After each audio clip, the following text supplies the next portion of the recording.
നമസ്കാരം. ഞാൻ ആറ്റിൽ മുത്തുകുമാർ. എല്ലാ ജ്യോതിഷ വിശ്വാസികൾക്കും ഗുരു ആസ്ട്രോളജിക്ക് സ്വാഗതം. ഇന്നത്തെ ജ്യോതിഷ ചിന്താ വിഷയത്തിൽ നമ്മൾ നോക്കാൻ പോകുന്നത് കുജമാറ്റത്തിനെ കുറിച്ചാണ്. അതായത് നമ്മളിപ്പം ഇത് നോക്കുമ്പോൾ കൂടുതൽ നോക്കുന്നത് രാഹുകേതുക്കളെ മാറ്റം, ഗുരുമാറ്റം, പിന്നെ ശനീശ്വരൻ്റെ മാറ്റം, അത് ഗ്രഹപ്പകർച്ച, ഈ 3 ഗ്രഹങ്ങളാണ് മെയിനായിട്ട് നോക്കുന്നത്. ഈ കുജൻ്റെ മാറ്റം എന്ന് പറഞ്ഞാൽ ഒരു ഗ്രഹം ഒരു രാശിയിൽ 45-44 ദിവസമേ സ്ഥിതി ചെയ്യുള്ളൂ. രാശിമാറ്റത്തിൽ ഇപ്പം മിഥുനത്തിൽ വക്രഗതിയിൽ സഞ്ചരിച്ച കുജൻ കർക്കിടകത്തിലോട്ട് പകർച്ചയാവുകയാണ്. അത് 63 ദിവസമാണ് അതിൻ്റെ സമയം. അതായത് വരുന്ന 2025 ഏപ്രിൽ മാസം 3-ാം തീയതി, അതായത് മീന 20-ന് വെളുപ്പിന് 1:54 അത് വ്യാഴാഴ്ച ദിവസം 1:54. അന്ന് രോഹിണി നക്ഷത്രമാണ്. മിഥുനത്തിൽ നിന്ന് കർക്കിടകത്തിലോട്ട് സഞ്ചരിക്കുകയാണ്. അപ്പോൾ 63 ദിവസമാണ് കാലം. അപ്പോൾ പൊതുഫലം പറയുമ്പോൾ 45 ദിവസത്തിൻ്റെ ഒരു പവറുണ്ട്. ഈ ദീർഘകാലം കുജൻ സഞ്ചരിക്കുമ്പോൾ, നീചസ്ഥിതിയിൽ സഞ്ചരിക്കുമ്പോൾ അതിനൊരു പ്രത്യേക ഫലം പറയണം. ഇപ്പോൾ ഉച്ചസ്ഥാനിയാവുമ്പോൾ ഒരു ഫലം, മിത്രക്ഷേത്രം, പിന്നെ സ്വക്ഷേത്രത്തിൻ്റെയൊക്കെ ഓരോ കണക്കാണ്. അപ്പം കുജനെ നമുക്ക് നോക്കുന്നത് ഭൂമികാരകൻ എന്നാണ് പറയുന്നത്, സഹോദരകാരകൻ. അപ്പോൾ കറക്റ്റ് 63 ദിവസമാണ് ഈ സഞ്ചാരം സംഭവിക്കുന്നത്. അപ്പം ഏതെല്ലാം രാശിക്കാർക്ക് ആദ്യം ഗുണഫലം. അപ്പം പാപഗ്രഹം 3, 6, 11 സഞ്ചരിക്കുമ്പോഴാണ് നമുക്ക് ഗുണഫലം ഏറെ നിൽക്കുന്നത്. മധ്യമഫലം എന്ന് പറയുന്നത് 10, 9 ഈ ഭാവങ്ങളിൽ സഞ്ചരിക്കുമ്പോൾ. അപ്പോൾ ഇപ്പോൾ 5 ഭാവങ്ങളുടെ കഥ ഇതാണ് പറയുന്നത് ഫലം. അപ്പോൾ ഈ വരുന്ന 2025 ഏപ്രിൽ മാസം 3-ാം തീയതി വ്യാഴാഴ്ച ദിവസം, അന്ന് രോഹിണി നക്ഷത്രമാണ്. വെളുപ്പിന് 1:54 കുജപ്പകർച്ച, അതായത് മിഥുനത്തിൽ നിന്ന് കർക്കിടകത്തിലോട്ട്. ഈ ഏതെല്ലാം രാശിക്കാർക്കാണ് ഗുണഫലം? ഇടവരാശിയാണ് ആദ്യം പറയുന്നത്. കാർത്തിക, മുക്കാല്, രോഹിണി, മകേര, അര. ഇവർക്ക് ഈ വർഷം മുഴുവനും ഗുണഫലം ഏറെ നിൽക്കുന്ന സമയമാണ്. അത് വേറൊരു വീഡിയോയിൽ ഞാൻ പറഞ്ഞായിരുന്നു, ശനി ഗുരു മാറ്റം, രാഹുകേതുക്കളെ മാറ്റമൊക്കെ. അപ്പോൾ കുജം കുഞ്ഞു ഗ്രഹമാണെന്ന് നമ്മൾ വിചാരിക്കേണ്ട. ക്ഷിപ്രപ്രസാദിയാണ് കുജൻ. 60 ദിവസം എന്ന് പറഞ്ഞാൽ ചിലപ്പോൾ 60 നാഴിക കൊണ്ട് ഫലം തരുന്ന, അതായത് ശുഭകാര്യങ്ങൾ. നീചനാണെങ്കിൽ അംശകം മാറി വരും. അപ്പോൾ ആദ്യം ഒരു 7-8 ദിവസം ആദ്യം നീചനായിട്ടാണ് സഞ്ചരിക്കുന്നത്. ഈ കാലയളവ് വളരെ ശ്രദ്ധിക്കുക ഇടവക്കൂറുകാർ. അതിനുശേഷമുള്ള കാലം 3-ൽ സഞ്ചരിക്കുന്നത് വളരെ ഗുണഫലമാണ്.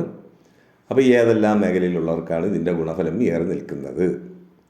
പഴയ ഗ്രന്ഥങ്ങളിലൊക്കെ പറഞ്ഞിട്ടുള്ളത് 3-ൽ വന്നാൽ വളരെ ഐശ്വര്യമാണ് കുജൻ നിൽക്കുന്നത്. ഏതൊരു പ്രയത്നത്തിനും വൻ വിജയം കൈവരിക്കാൻ സാധിക്കും.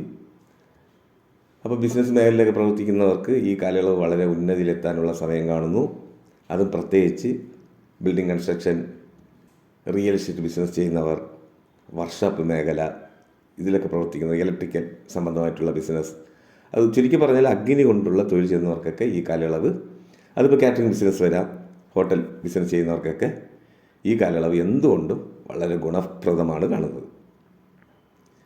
പിന്നെ ഗവൺമെൻറ് തലത്തിലാണെങ്കിലും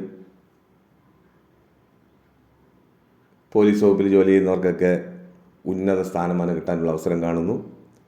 ടെസ്റ്റ് എഴുതി നിൽക്കുന്നവരാണെങ്കിലും ജോലി സാധ്യത കാണുന്നുണ്ട്.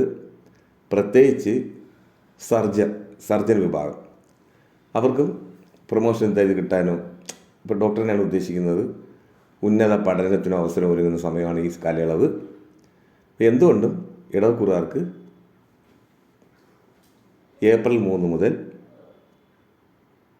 ജൂൺ 7 വരെ വളരെ ഉന്നതിയിലെത്താനുള്ള സമയം കാണുന്നു.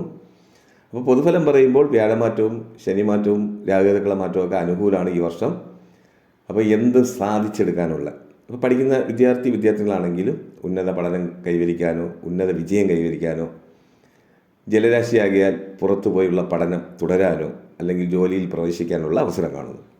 ഇനി അടുത്ത് നോക്കാൻ പോകുന്നത് കന്നിക്കൂറുകാർക്ക് പൊതുഫലം ഞാൻ നേരത്തെ പറഞ്ഞിട്ടുണ്ട്. രാഹുകേതുക്കളെ മാറ്റമൊക്കെ വളരെ നല്ലതാണ്. വ്യാഴൻ്റെ മാറ്റവും അതിൽ വിശദീകരിച്ചിട്ടുണ്ട്, പരിഹാരം പറഞ്ഞിട്ടുണ്ട്. ഇപ്പോൾ കുജമാറ്റം 11-ലാണ് കന്നിക്കൂറുകാർക്ക്. അതായത് വരുന്ന 2025 ഏപ്രിൽ 3-ാം തീയതി മിഥുനത്തിൽ നിന്ന് കർക്കിടകത്തിലോട്ടാണ് സഞ്ചാരം. അപ്പോൾ 63 ദിവസമാണ് കാലയളവ്, ജൂൺ 7-ാം തീയതി വരെ. അപ്പോൾ എന്തുകൊണ്ടും കന്നിക്കൂറുകാർക്ക് 11-ാം ഭാവം ജലരാശിയാകിയാൽ കൂടുതലും ഗൾഫ് കൺട്രീസിലൊക്കെ ജോലി സാധ്യത കാണുന്നുണ്ട്. ഉന്നത പഠനത്തിനായി ദൂരയാത്ര ചെയ്ത് പഠനം പൂർത്തീകരിക്കാനോ ഉന്നത വിദ്യാഭ്യാസം നേടാനുള്ള സമയമാണ് കാണുന്നത്. അതും പ്രത്യേകിച്ച് മെഡിക്കൽ മേഖല വളരെ ഉന്നതിയിലെത്തിക്കും. ഗവൺമെൻറ് തലത്തിലാണെങ്കിലും SI ടെസ്റ്റ് എഴുതി നിൽക്കുന്നവർ, പോലീസ് വകുപ്പിൽ ജോലി അന്വേഷിച്ച് നിൽക്കുന്നവർക്കൊക്കെ ഈ കാലയളവ് ജോലി സാധ്യത കാണുന്നു. പിന്നെ ബിസിനസ് മേഖല പറയുകയാണെങ്കിലും കാറ്ററിംഗ് മേഖല, അതായത് അഗ്നി കൊണ്ടുള്ള തൊഴിൽ ചെയ്യുന്നവർക്കൊക്കെ അഗ്നികാരകനായ ചൊവ്വ 11-ൽ ജലരാശിയിൽ വരുന്നത് വളരെ നല്ലതാണ്. പിന്നെ ഷിപ്പിലൊക്കെ ജോലി സാധ്യത അന്വേഷിക്കുന്നവർക്കൊക്കെ ഷിപ്പിൽ ജോലി കിട്ടാനുള്ള അവസരം കാണുന്നു. വർക്ക്ഷോപ്പ് മേഖല, റെയിൽവേസ് ജോലി സാധ്യത, ഇതെല്ലാം ഈ 63 ദിവസം കൊണ്ട് നടക്കാനുള്ള സാധ്യത കാണുന്നു.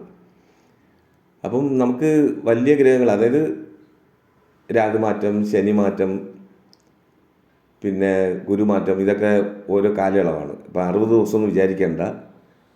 കുജൻ്റെ ഒരു പ്രത്യേകത, എന്തെങ്കിലും ഒന്ന് നമുക്ക് കിട്ടിയാൽ അത് ദീർഘകാലം നിലനിൽക്കുന്ന ഒരു സമയമാണ്. അപ്പോൾ 60 ദിവസമാണ് സഞ്ചാരം എന്ന് വിചാരിക്കേണ്ട. നമുക്ക് എന്തൊരു കാര്യവും കന്നിക്കൂറുകാർക്ക് ഉന്നതിയിലെത്താൻ സഹായിക്കും. അപ്പോൾ ഉത്തരം, മുക്കാലി, അത്തം, ചിത്തിര അരയാണ് കന്നിക്കൂറിൽ വരുന്നത്. ഇവർക്ക് ഈ കാലയളവ് വളരെ പ്രത്യേകതയാണ് കാണുന്നത്, ദോഷവശമല്ല. ഇനി അടുത്ത് നോക്കാൻ പോകുന്നത് കുംഭം. കുംഭക്കൂറിലെ എല്ലാ നക്ഷത്രം വരും? അവിട്ടാര, ചതയം, പൂരിട്ടാതി, മുക്കാല്. ഇവർക്ക് 6-ലാണ് സഞ്ചാരം. അപ്പം വ്യാഴമാറ്റമൊക്കെ ഞാൻ പറഞ്ഞിട്ടുണ്ട്. ഈ വർഷം വളരെ ഉന്നതിയിലെത്താനുള്ള സമയമാണ് കുംഭക്കൂറുകാർക്ക്. അപ്പോൾ ഈ കുജമാറ്റം, അത് 3-ാം ഭാവാധിപനായ 10-ാം ഭാവാധിപനായ കുജൻ 6-ൽ സഞ്ചരിക്കുന്നത് വളരെ പ്രത്യേകതയാണ്, ജലരാശിയാണ്. ഇപ്പം കമ്പനിയിലൊക്കെ ജോലി ചെയ്യുന്നവർ, അതായത് ഇപ്പോൾ നമുക്ക് IT ഫീൽഡിലൊക്കെ നിൽക്കുന്നവരാണെങ്കിൽ പെട്ടെന്നുള്ള ഒരു വിസിറ്റിംഗ് പോയി വരാനുള്ള അവസരം കാണുന്നു ഈ കുജമാറ്റം കൊണ്ട്.